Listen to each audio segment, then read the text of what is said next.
Tidak ada satupun keturunan Yaman yang mempunyai kemampuan seperti ini. Hanya mereka Habib keturunan Rasulullah di tengah masyarakat ngajak selawatan ceramahnya. Pokoknya kalau ikut Habib, saya ikut Sorgal kan itu lah. Si Habib itu ketika mati muka nakir aja nggak berani tanya. Habib si Fulan itu pernah mi'raj 70 kali katanya mi'raj. Assalamualaikum warahmatullahi wabarakatuh. Teman-teman, kita bertemu kembali di channel Cahaya Hidayah. Nah teman-teman, jadi di video kali ini saya akan membagikan video yaitu tentang terkait podcast Kiai Aqil Sirot di channelnya Bang Akbar Faisal. Tentunya yang teman-teman yang dibahas ini sangat menarik sekali tentang terkait yaitu Habib Ba'lawi, yang dimana mereka itu mendoktrin yaitu orang-orang awam, terutama adalah kaum muslimin pribumi ini, yang dimana mereka itu didoktrin, yang dimana mereka itu diprovokasi dan lain-lain. Jadi mereka itu menjadi fanatik terhadap Habib. Nah teman-teman, jadi seperti apa videonya? Coba mari kita simak video dari Kiai Aqil Sirot ini. Ada satu hal yang harus saya sampaikan di sini, Pak Kiai, tapi memang sedikit agak sensitif. Gak apa-apa. Ada sekelompok masyarakat yang tampaknya memobilisasi persepsi hingga kemudian seakan-akan bahwa kalau berbeda dengan mereka maka itu bukan Islam. Yang saya maksud itu adalah apa ya?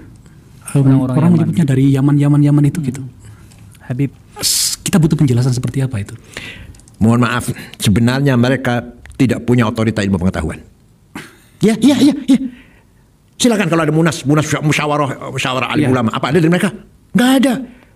Kalau tetap aja kalau sekarang jago-jagonya yang ahli ilmu agama, Kusbaha contohnya, kayak Afifuddin dari Situbondo, itu yang kalau musyawarah yang diskusi agama, hukumnya cloning gimana, hukumnya Jumatan di kantor seperti apa, hukumnya bunga bank apa, hukumnya keluarga berencana, walhasil hukumnya macam-macam. Terukur banget ilmu pengetahuannya. Iya, berdasarkan literatur, berdasarkan kalau nggak pakai Quran hadis, ijma qiyas. Ijma konsensus ulama atau kias analogi. Itu mereka gudangnya. Kalau yang generasi dulu yang tua, Kiai Ali Maksum Jogja, Kiai Maimun, Mbah Mun, Kiai Ahmad Siddiq, oh itu luar biasa itu. Lebih tinggi lagi, Kiai Wahab, Kiai Bisi Samsuri, kakeknya Muhaimin itu, Kiai Anwar Musaddad Garut. Itu yang megang otorita agama. Referensi literatur ya, rujukan agama. Rujukannya. Tidak ada satupun keturunan Yaman yang mempunyai kemampuan seperti ini. Hanya mereka Habib keturunan Rasulullah di tengah masyarakat ngajak selawatan. Iya. Ngajak selawatan. Ada nggak sih? Anda dengar nggak Bapak? Dari mereka yang mengeluarkan fatwa yang manfaat tuh masyarakat banyak. Tapi kenapa masyarakat memberikan ruang kepada mereka? Karena mereka memanipulasi keturunan ya. Memang ada di Qur'annya. Qul la as'alukum alaihi min ajri illa al-mawaddata fil qurba. Kalau katakan Muhammad, saya tidak meminta imbalan, tapi satu aja saya minta, cintailah keturunanku. Kalau betul-betul keturunan. Iya, kalau betul-betul keturunan ya. Nah, kalau palsu. Dalam atau itu ayat secara umum, secara khususnya yang baik. Cintailah keturunanku yang sesuai dengan yang sesuai dengan Islam. Jangan dibawa ke wilayah personal. Jangan general, itu adalah hanya kalian saja gitu kan. Dalam pemahaman Pak Kiai yang saya percaya betul, apa yang mereka sampaikan ke publik di kita itu tidak benar. Gimana ya? Dulu mereka itu sebagai sebagai dituakan terhadap masyarakat, diminta doanya, diminta karunia, titik di situ.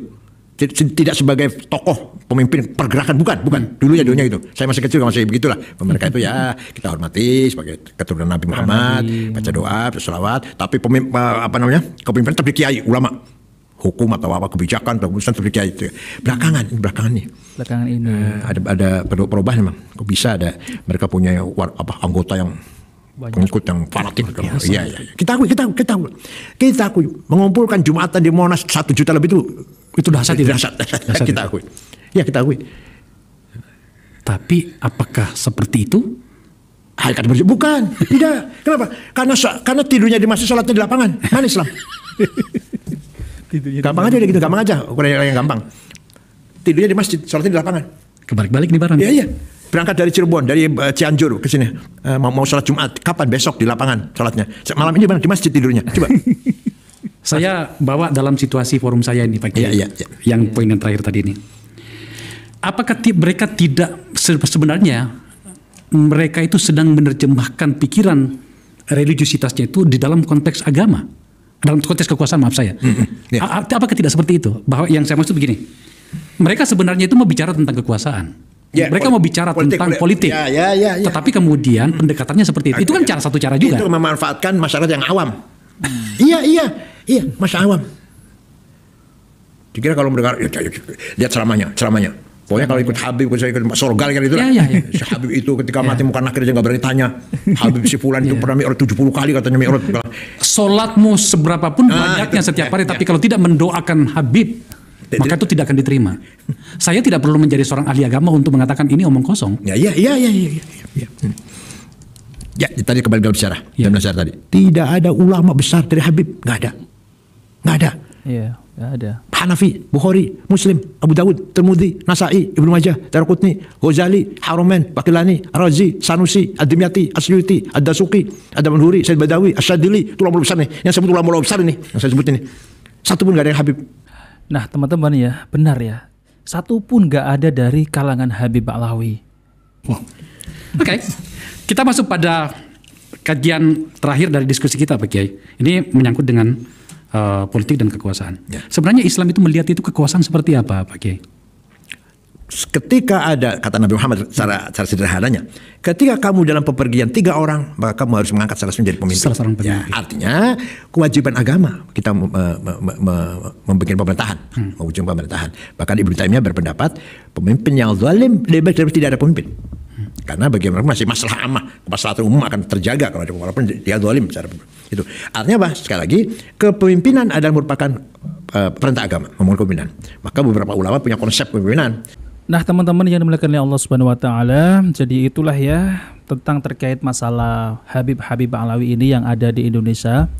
Tentunya ini adalah pembahasan yang sangat menarik sekali yang dibahas di channelnya Bang Akbar Faisal. Ya, fenomena Habib Ba'lawi ini ya makin kesini itu makin aneh ya teman-teman. Jadi mereka itu mengklaim dirinya yang paling mulia. Jadi bahwasanya Habib adalah keturunan Nabi, tapi kenyataannya mereka itu tidak bisa membuktikan ya teman-teman. Coba ya, kalau kita lihat ceramahnya, khurafat aja isinya. Seperti apa yang dikatakan oleh Kiai Said Akil Sirot itu teman-teman. Mereka itu tidak ada yang menjadi seorang ulama yang benar-benar ya seperti Imam Bukhari dan lain-lain.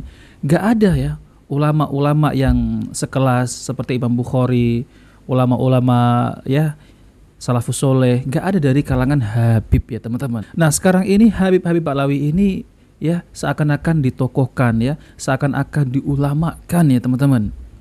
Padahal di Indonesia ini yang lebih berilmu, yang lebih cerdas adalah para kiai-kiai. Ya, mereka ini kebanyakan memimpin acara sholawatan ya, seperti apa yang dikatakan oleh Kiai Said Akil Sirot. Jadi nggak ada yang menjadi tokoh agama di Indonesia ini. Ya, namun mereka ini kan selalu mengklaim ya teman-teman, yang dimana mereka ini mengatakan bahwasanya Indonesia ini milik Aulia Tarim, Indonesia ini milik Habib dan lain-lain. Namun yang anehnya, kenapa umat Islam di Indonesia ini mereka ini terlalu fanatik terhadap Habib Ba'lawi?